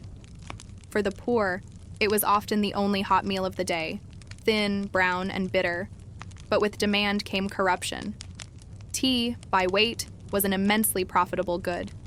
A single shipment from China or India could yield vast profits. As a dried product, it was also incredibly easy to tamper with. And so it was tampered with again and again. The most common form of adulteration was simple: used leaves. Tea drunk by upper classes, often more than once per pot, was collected, sometimes from servant quarters, sometimes from the waste bins of tea houses, and dried in the sun or over stoves. These used leaves, often shriveled and nearly colorless, were then dusted with iron filings or blackened with Prussian blue, a toxic pigment, and resold. Some were mixed with new leaves to bulk out the quantity. Others were sold entirely as counterfeit. Green tea, which was especially popular in the earlier half of the century, proved even easier to fake. Dealers often added verdigris, a green pigment made from copper, carbonate of copper, or even arsenic-laced dyes to revive their hue. The resulting brew could be toxic, and there are records of poisoning outbreaks traced to contaminated tea. But prosecutions were rare, and regulation was weaker still. A report from 1855 by the British Lancet Analytical Sanitary Commission, led by Dr. Arthur Hill Hassell, revealed alarming facts. A wide range of tea samples contained gypsum, plumbago, a form of graphite, soapstone, and powdered leaves from unrelated plants, hawthorn, sloe, or even elder. In some cases, leaves from the willow or ash tree were dried, curled, and dyed to resemble true Camellia sinensis. These discoveries weren't exactly hidden. Newspapers periodically published exposés on the filth in the national teacup. But for many, especially in the working classes, the alternatives were few. Coffee was expensive and considered foreign. Alcohol was frowned upon, especially in the wake of temperance campaigns. Water alone, particularly in the crowded tenements of industrial cities, was unsafe to drink. Boiling water for tea helped, and even poor quality tea was preferable to none. Merchants played a key role in this murky economy. Tea came into Britain through the Great Port of London and increasingly through Liverpool and Glasgow. Once landed, it passed through a complex web of wholesalers, brokers, and grocers. At each stage, there were opportunities, temptations for adulteration. The lack of centralized standards made enforcement nearly impossible. Only the most egregious offenses were prosecuted, and even then fines were often minor. The East India Company had long controlled the trade, but after the 1830s, when their monopoly on tea was dissolved, competition increased, and with it, so did the cutting of corners. The company's replacement, the India Board and later various independent merchants, imported enormous quantities of Indian-grown tea. While Indian tea was less expensive and arguably more robust than Chinese varieties, it came with its own baggage: colonial plantations, forced labor, and bitter debates about empire. In India, British-owned estates in Assam and Darjeeling employed harsh systems to maintain output. Indigenous workers were subjected to poor conditions and brutal oversight. The goal was volume, and volume often meant lower quality. Some Indian teas were sent to Britain in such poor condition that dealers relied on blending and flavor-masking additives to render them saleable. British palates were conditioned to accept bitterness as authenticity. Meanwhile, in grocers' shops across the country, the tea scale was a familiar sight. Loose tea was scooped and weighed before the customer, who had little way to assess its quality beyond color and aroma. Many bought the same dusty blend week after week. Others were loyal to proprietary mixes, Empire Breakfast or Assam's Best, without realizing that most brands were blended from multiple sources, many of which had little to do with their names. The packaging of tea also concealed a great deal. Until the advent of branded paper wrappers and tins in the later part of the century, tea was often sold in plain paper or by weight into the customer's own container. Counterfeiters would repackage lower quality blends in bags marked with prestigious names. In some markets, Hyson green tea, once considered a premium Chinese variety, was entirely fabricated by local blenders. By the 1870s, reformers and sanitary officials began to push back. The Adulteration of Food and Drink Act of 1860 and the Sale of Food and Drugs Act of 1875 attempted to introduce stricter controls. Chemists were empowered to analyze food and drink samples, and some public laboratories published results in local papers. Still, enforcement lagged. Testing was expensive, and most local governments lacked the will or the funding to make inspections routine. Despite this, the British appetite for tea only grew. Consumption continued to rise, peaking at over 6 pounds per person per year. By the 1890s, tea became not only a beverage, but a cultural identity. From the Sunday tea table to the factory break room, it was omnipresent. And with this saturation came paradox. The more tea was embraced as a symbol of Britishness, the less attention was paid to what was actually in it. Tea houses sprang up across urban centers, often doubling as social spaces or philanthropic missions. Many served low-cost tea and bread to working women and the elderly. But even these institutions were not immune to poor sourcing. The very same charitable cup might contain dregs from dubious sources, steeped in water boiled from lead pipes or coal-dusted kettles. And yet, somehow, tea endured. It was easy to prepare, socially neutral, and warming in damp winters. In some ways, the problems in the tea supply mirrored those in Victorian life itself, a system of aspiration, exploitation, and compromised quality dressed up in fine appearances. So, what did Victorians taste in their tea? Was it truly bitter because of the leaf or because of everything mixed into it? And as tea took on greater symbolic value as Britain's national drink, could anyone tell any more what was real and what had been carefully stirred in? To understand Victorian tea in all its muddy complexity, you must travel far beyond the teacups and parlors of London. The true story unfolds thousands of miles away, in the sun-soaked hills of Assam, the misty slopes of Darjeeling, and the dense forests of Sri Lanka's Ceylon, where the sprawling colonial plantations of the British Empire churned out the leaves that filled those humble pots. This section traces how empire, labor, and economics brewed together to shape the tea you thought you knew. Tea was not native to India or Sri Lanka. It was brought deliberately as part of a larger imperial plan. The British had long relied on China's tea, but growing demand, political tensions, and the Opium Wars exposed the dangers of dependency. In response, colonial administrators sought to establish tea production within British-controlled territories to reduce reliance on Chinese imports.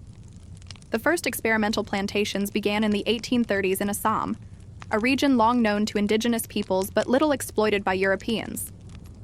The British East India Company dispatched botanists and planters to assess whether the humid, rainy climate could support Camellia sinensis. Soon, sprawling estates dotted the landscape, often at the expense of native forests and communities. Fine plantations were vast, covering thousands of acres, but their success was precarious and hard-won. Tea bushes took years to mature. Workers, mostly indigenous Assamese tribespeople and migrant laborers from other parts of India, were subjected to grueling conditions. They lived in overcrowded camps, worked long hours, and received low wages, if they were paid at all. Disease, malnutrition, and harsh discipline were common. Planters justified their exploitation as part of a civilizing mission, but in reality, the labor system resembled indentured servitude. Workers were often bound by debt or coercion. The British administration turned a blind eye to abuses, prioritizing output over welfare. Darjeeling, perched on the Himalayan foothills, presented even more challenges. The mountainous terrain, cooler, climate and isolation demanded different techniques. Darjeeling tea developed a distinct flavor, prized for its delicate aroma and floral notes. Yet, the labor conditions remained severe, compounded by the altitude and harsh weather. Ceylon, modern-day Sri Lanka, joined the tea boom after the collapse of its coffee industry in the late 19th century due to disease. British planters converted coffee plantations into tea estates, expanding production dramatically. Here, too, Tamil laborers brought in from southern India bore the brunt of plantation life, facing discrimination, poor housing, and scant medical care. the tea produced in these colonies was exported to Britain in massive shipments, unloaded in London docks amid the soot and bustle of industrial expansion. But colonial tea was not uniformly high quality. Many plantation owners, driven by profit margins, harvested leaves before they were fully mature or mixed prime leaves with lower quality picks to meet contractual demands. The result was an uneven product that required blending and processing to appeal to British tastes. Blending became an art form and a necessity. In London, tea brokers combined leaves from Assam, Darjeeling, Ceylon, and even leftover Chinese tea to produce consistent blends. The aim was to deliver a reliable flavor profile to British consumers who expected their tea to taste right every time, regardless of the harvest season or origin.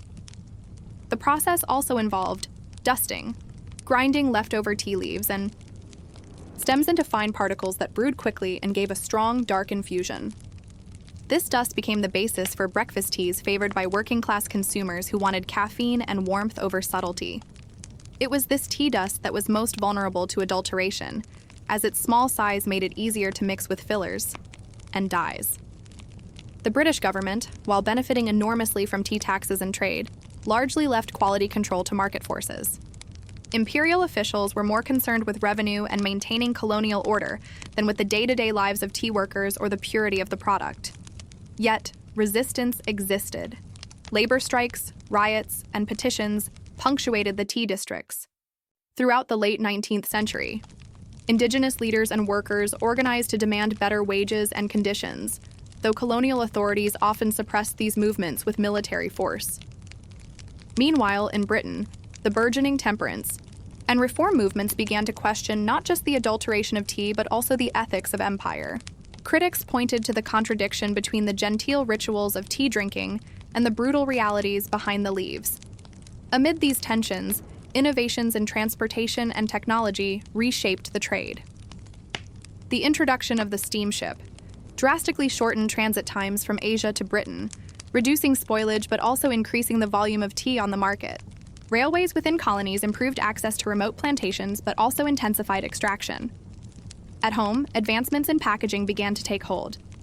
The shift from loose leaf sales to pre-packaged tea in foil or tins promised better freshness and greater protection from adulteration. Brands such as Brooke Bond and Lipton rose to prominence, investing heavily in marketing to build consumer trust. Nevertheless, many Victorian consumers remained unaware of the true origins of their tea.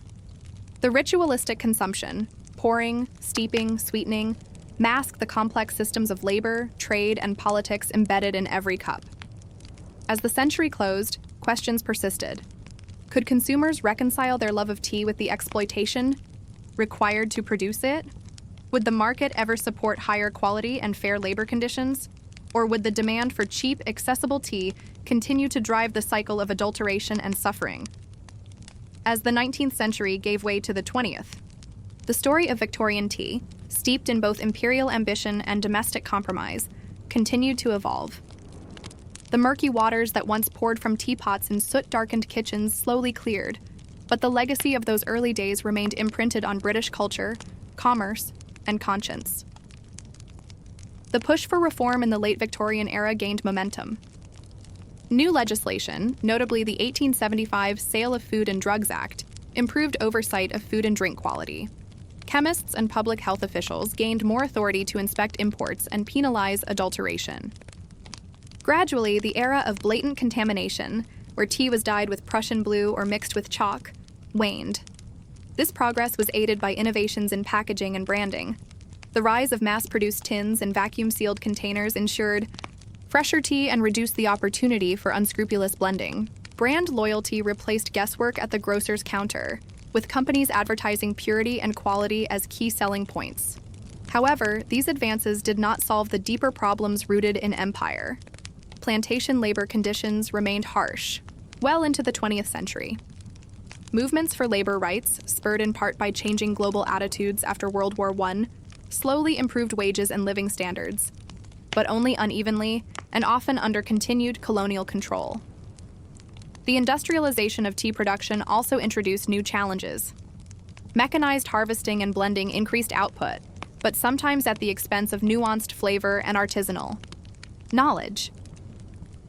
The mass-market British palate came to prefer strong, brisk blends like English breakfast or Irish tea, less refined but reliable.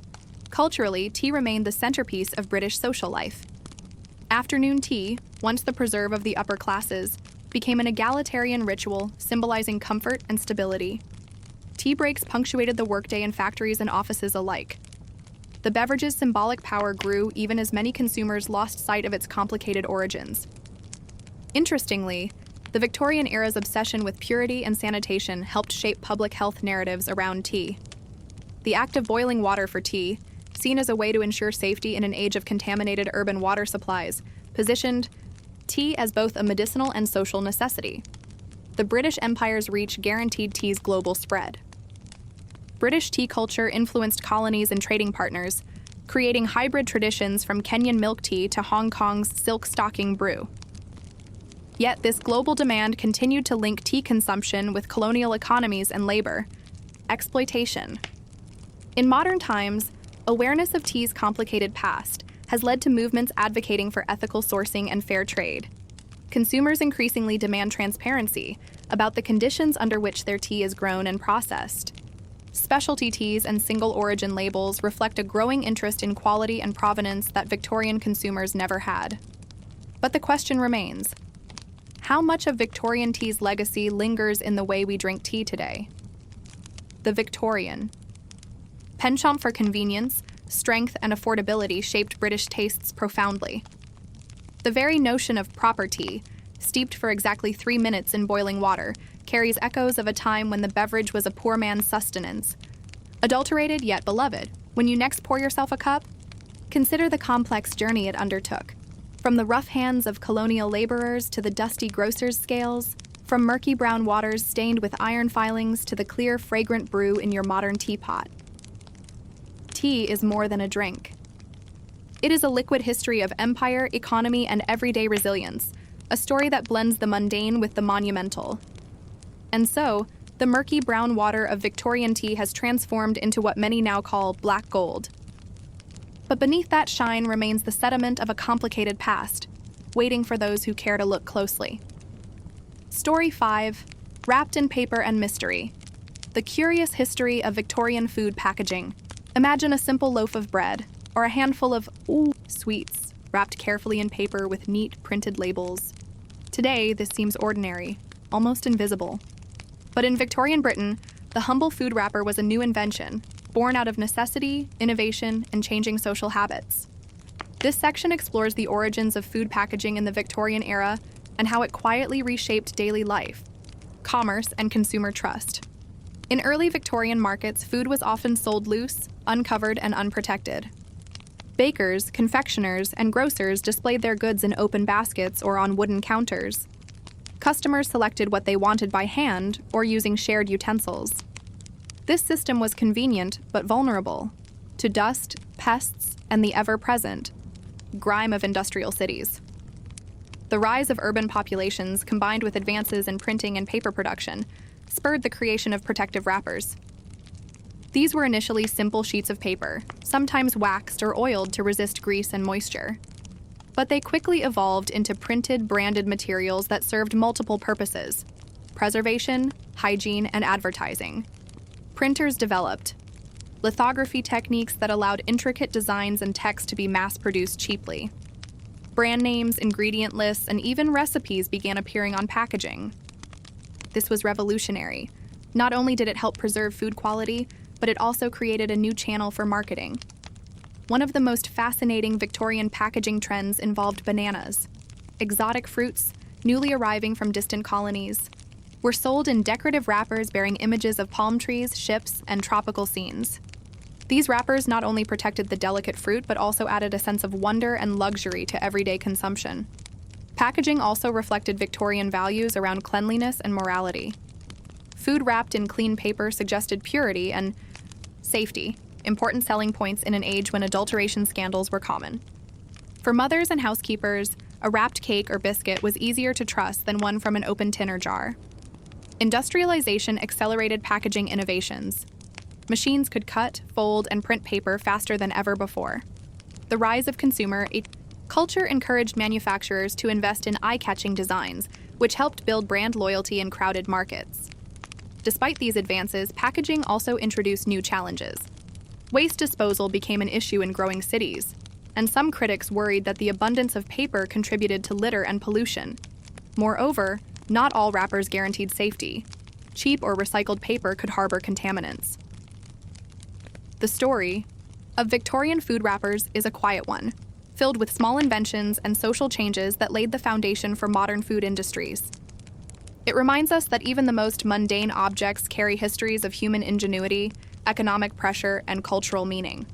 As you unwrap a snack or peel back a fruit's protective layer, consider how these simple papers connect you to Victorian shopkeepers, printers, and consumers who first imagined food could be both protected and sold with style.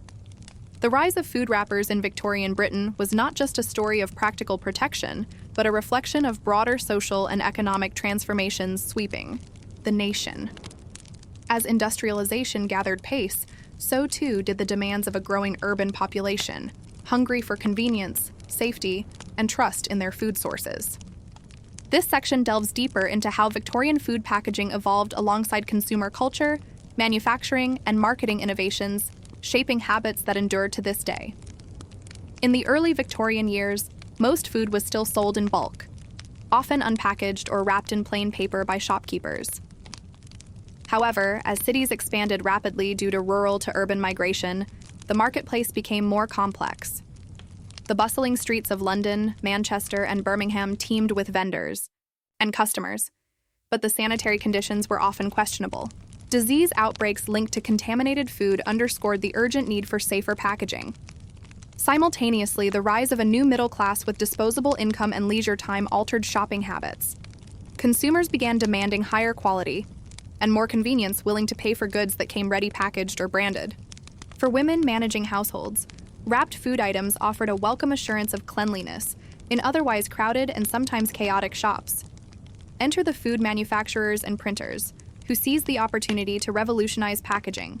Advances in papermaking, such as the introduction of wood pulp and mechanized paper presses, dramatically lowered costs and increased output. The ability to print colorful, detailed images on thin paper created a new visual language for branding.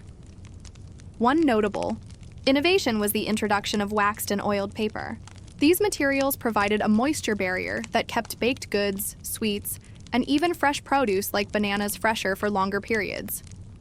The smell and feel of waxed paper became associated with quality and care. Illustrated wrappers became marketing tools in their own right.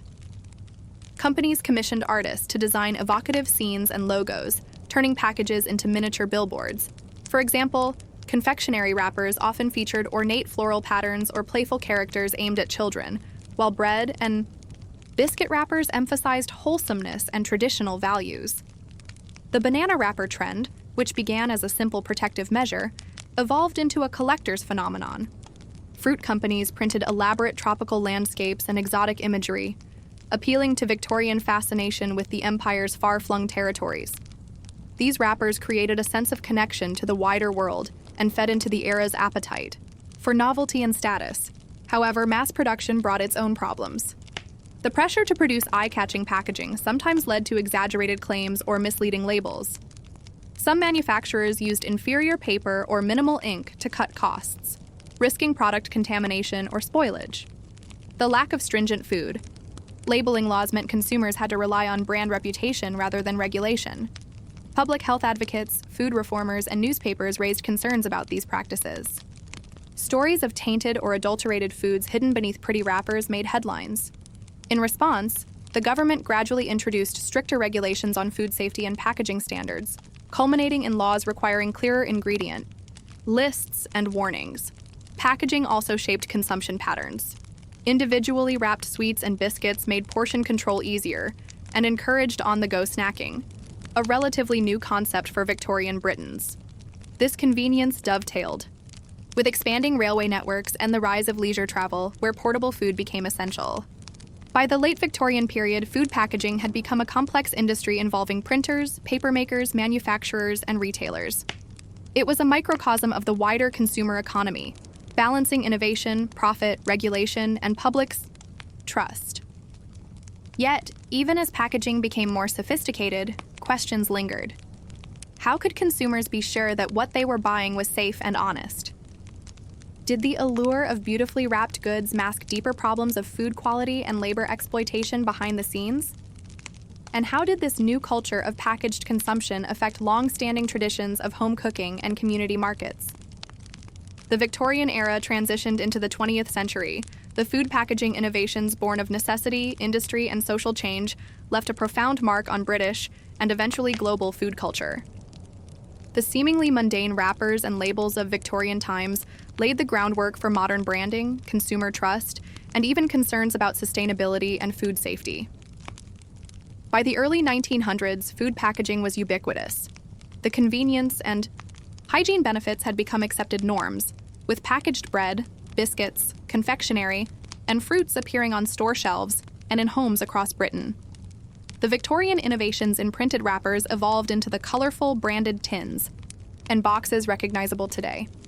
However, this new convenience came with evolving challenges. The increase in packaging waste sparked early debates about litter and environmental impact, issues that Victorian citizens first encountered in the growing cities littered with discarded paper and refuse. Municipal waste management struggled to keep pace, highlighting tensions between progress and pollution. The social meanings of packaging also deepened. Wrapped foods symbolized modernity, trustworthiness, and respectability, qualities that manufacturers leveraged in advertising and design. Consumers increasingly judged products by their packaging, linking appearance to quality in ways that influenced buying decisions and brand loyalty. The industrialization and commercialization of food also shifted relationships between consumers and producers. Packaged goods often concealed the origins of ingredients and the labor conditions behind production, raising ethical questions that remain relevant today. Victorian food wrappers, once simple protective sheets, had become a veil over complex supply chains. Nonetheless, packaging played a critical role in improving public health. It helped reduce contamination and spread of foodborne illnesses in rapidly urbanizing societies. Clearer labeling, enforced by government regulations stemming from Victorian reform efforts, gave consumers more information and power to make safer choices. In the decades following Victoria's reign, packaging technologies continued to advance, with the introduction of plastics, vacuum sealing, and refrigeration, but the Victorian era's basic principles endured. The idea that food needed protection, preservation, and promotion through packaging remains a cornerstone of food industries worldwide. Today, as you peel back a wrapper or open a sealed package, you participate in a tradition born in Victorian Britain's crowded markets and printing presses. The wrapper is no longer just paper. It's a symbol of trust, convenience, and connection between producer and consumer, shaped by a century of social and technological change. And yet, modern concerns echo Victorian questions. How transparent are the systems behind what we consume? How sustainable are our packaging choices? And how do the small, everyday details of food packaging continue to shape our lives, culture, and environment? In the quiet folds of a wrapper, there lies a story of innovation, adaptation, and the ongoing negotiation between safety, commerce, and culture. The Victorian food wrapper was more than a simple covering. It was a quiet revolution that changed how people ate, shopped, and thought about food. Story 6. The Dull Art of Victorian Census. Taking how counting people changed Britain in today's. World population censuses are routine, sometimes overlooked exercises. Numbers collected every decade to help governments plan services, allocate resources, and understand their citizens. But in Victorian Britain, the census was a relatively new and evolving institution, carrying weighty implications beyond mere counting. This section explores the origins of Victorian census taking, the challenges of enumerating a rapidly changing society, and the understated but significant ways it shaped governance and social understanding.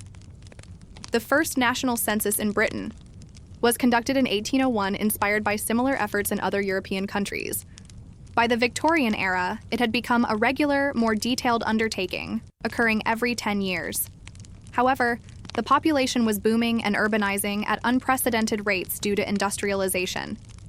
This rapid growth complicated the task of counting every individual accurately. Early censuses focused primarily on head counts, but Victorian reformers pushed for more detailed data: age, occupation, birthplace, and health status among them. These additional details were meant to provide insights into social conditions, labor force composition, and public health concerns. Yet the process was neither straightforward nor universally accepted. The act of counting people brought up issues of privacy and trust. Many Victorian citizens were suspicious or fearful of government enumerators knocking on their doors, asking questions about family size, income, or employment. Rumors spread of data being used for taxation or conscription. Enumerators, often local school teachers or officials, walked long miles through city streets and rural hamlets, armed with clipboards and tally sheets, facing indifference or hostility. Despite these difficulties, the census produced unprecedented data. It revealed dramatic population shifts, rural decline, explosive growth in industrial cities like Manchester, Birmingham, and London, and the rise of slum neighborhoods. Policymakers began using this information to address issues like housing, shortages, sanitation, and public health. Moreover, census data played a role in political reform. Changes to parliamentary representation and voting districts often depended on population counts, highlighting how the census was not just a bureaucratic exercise, but a tool for power redistribution. Yet, the census also exposed gaps in knowledge and social blind spots. Women, children, and marginalized groups were often undercounted or misrepresented. Questions about ethnicity, religion, and poverty were politically sensitive and thus handled cautiously, reflecting Victorian anxieties and social hierarchies. The methods and accuracy of census taking evolved over the decades. Innovations like standardized forms, enumerator training, and the introduction of the first population registers helped improve reliability. The census became a fixture of public life, its results eagerly anticipated by newspapers, statisticians, and social reformers. This seemingly dull administrative task quietly transformed how Victorians understood their nation and themselves. It provided a mirror reflecting the complexities, inequalities, and growth of an empire in flux. As you consider the modern census, with its digital surveys and data analytics, think back to those early enumerators trudging through foggy streets and rural fields, tallying lives that would soon reshape the country's social and political landscape. But the question remains: how much did these numbers truly capture the realities of Victorian life? And how did the process of counting shape identities and policies in ways both visible and hidden? The Victorian census was far from a mere headcount. As the population surged and society transformed, the task of accurately recording every person became increasingly complex, revealing the era's tensions, contradictions, and ambitions. This section delves into the practical difficulties, political controversies, and social implications of the census process in Victorian Britain, offering a closer look at how the boring act of counting became a deeply revealing and sometimes contentious practice. One of the most persistent challenges was sheer scale. By mid-century, Britain's population had ballooned to over 30 million, with large concentrations in industrial cities where overcrowded housing and transient populations complicated enumeration. Entire streets of tenement housing, with multiple families and lodgers sharing cramped quarters, tested the patience and precision of census workers. Enumerators faced obstacles beyond physical ones. Suspicion and misunderstanding of the census purpose often led to refusals or misinformation. Some viewed the process as an intrusion, fearing consequences ranging from higher taxes to forced military service. Others simply didn't trust strangers asking personal questions, especially in poorer or immigrant communities. Moreover, the categories and questions themselves sparked debate. What exactly should be counted? How should occupations be classified? Should domestic servants or unemployed laborers be included? The census attempted to categorize complex social realities into neat boxes, often oversimplifying or erasing nuance. These classification dilemmas extended to ethnicity, religion, and health. Victorian society was stratified along class, faith, and national lines, but official census forms rarely asked about these sensitive topics explicitly. As a result, many minorities were invisible in official statistics, limiting the ability of reformers and scholars to understand their conditions. Political implications were ever present. Census data influenced electoral boundaries, taxation policies, and public spending decisions. As such, there was pressure from politicians and interest groups to present figures in ways favorable to their agendas. Some areas sought to undercount certain populations to avoid taxes or preserve political representation. Despite these hurdles, census data began to inform public policy in important ways. For example, the growth of slums revealed through census statistics fueled urban reforms aimed at improving sanitation, housing, and health services. The data helped shape debates over child labor laws, education funding, and pension schemes. One lesser-known Victorian innovation was the introduction of the social investigator or special inquiry census, which gathered qualitative data on living conditions, family structures, and employment patterns. These efforts, though limited in scope, added depth to the cold numbers and helped humanize statistics. Technological and methodological advances also improved census accuracy over time. Standardized forms, training manuals for enumerators, and more systematic data collation helped reduce errors. The publication of detailed census reports became a major source for statisticians, academics, and policymakers. Yet the Victorian census's legacy is mixed. While it expanded governmental knowledge and capacity, it also reinforced existing power structures and social inequalities by defining who and what was counted and who remained invisible. The census exposed Victorian Britain's rapid social transformation, but also highlighted the limits of numbers to capture lived experience fully. As the empire continued to expand and diversify, the task of counting became even more complicated, raising enduring questions about identity, representation, and the power of data. So, as you ponder the rows of figures in census reports or the spreadsheets behind modern statistics, remember the human stories and struggles hidden behind those numbers. Counting people may seem dull, but in Victorian Britain, it became a quiet engine driving social awareness, reform, and sometimes resistance. And, yet one must ask, in striving for order and knowledge, did the census inadvertently create new forms of exclusion and control? How did the act of being counted, or not counted, shape Victorian lives and legacies? The Victorian census was more than a bureaucratic exercise. It was a foundational element in the creation of the modern state's relationship with its people. This final section explores how the census shaped governance, social reform, and public consciousness in ways that still resonate today, revealing the subtle but powerful legacy of those early counts.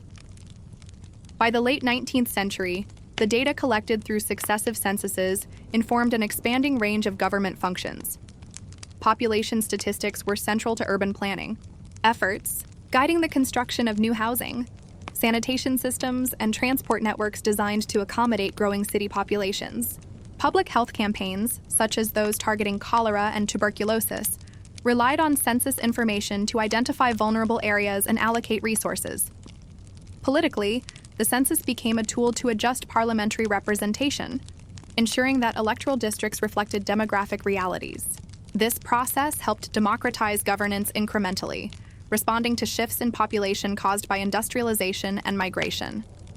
However, the census also underscored societal divisions. Certain populations, such as women, who could not vote, immigrants, and the working class, were counted but remained marginalized politically. Social reformers used census data to highlight inequalities and push for legislative changes. Statistics on child labor, employment patterns, and household composition strengthened arguments for education reform, labor laws, and social welfare programs. The census provided a veneer of scientific objectivity to debates often grounded in moral and political disputes. Yet, the very act of categorization embedded Victorian values and biases into official knowledge. Questions about occupation or health reflected contemporary understandings that often excluded or misrepresented groups like the disabled, women working in informal economies, or ethnic minorities. The census helped create categories that shaped social identities and state policies, with effects lasting into the present. The legacy of Victorian census-taking extends beyond Britain. As the British Empire administered its vast territories, census techniques and concepts were exported worldwide, influencing how populations were measured and governed in colonies from India to Africa. These practices often reinforced imperial control and social hierarchies under the guise of objective data collection. Today's population censuses, with digital technology and expanded questions, owe much to Victorian innovations. The principles of systematic enumeration, standardized data, and public reporting began in this era and remain central to modern governance. Yet, ongoing debates about privacy, representation, and data use echo Victorian concerns, reminding us that the census is never just about numbers. In reflecting on Victorian census taking, we see how a seemingly tedious process quietly reshaped society. It fostered a new understanding of population dynamics, informed reforms that improved living conditions, and laid the groundwork for modern social science. But the census also reminds us that data is never neutral. The ways we count and choose not to count reflect power, identity, and values.